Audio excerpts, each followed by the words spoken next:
In the last vignette, we spoke about the last great exodus that was going to occur on the earth.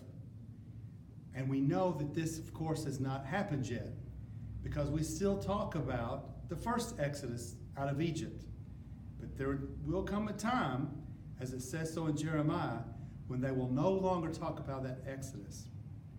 You know, many Christian people speak a lot about Jesus Christ coming back again, his return. And of course, he is the Messiah, the Mashiach. But it's actually the Jews that are doing something about it. Because how many Christians do you know that actually pray 3 times a day for the Messiah to come? And yet, vigilant Jews pray this prayer 3 times a day. They pray for the Mashiach to come. It says in the Amidah prayer, the 10th part of their prayer, sound the great shofar for our freedom. Raise the ensign for the greater part of our exiles. And gather us from the 4 corners of the earth. Blessed are you, our God, who blesses and gathers the dispersed of his people, Israel. So 3 times a day, the Jewish people are praying this prayer, asking for the Mashiach to come and to gather all the exiles from around the world where they've been scattered. Very interesting. How many loving, believing Christians do you know that pray that prayer? Do you pray that prayer? And yet the Jewish people do.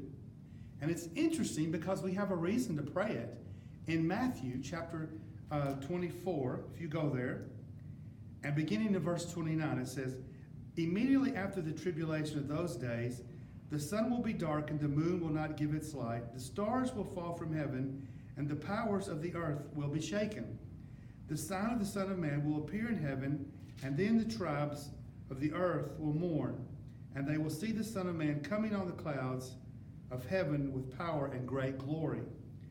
And he will send his angels with a great sound of a trumpet, and they will gather together his elect from the 4 winds, from one end of heaven to the other. So you can see here in the gospel that Yeshua, Jesus, speaks about this gathering, this regathering of the people of Israel, the elect from the 4 winds, 4 corners, however you prefer to say it. He spoke of this event. And it's interesting because it comes at the very same time that he returns. And it's so cool because he will come again. Mashiach will come and he will gather his people from the 4 winds, from the 4 corners. Perhaps now is a good time to pray for his gathering, the people of Israel. Remember to pray for the gathering of all Israel. God bless.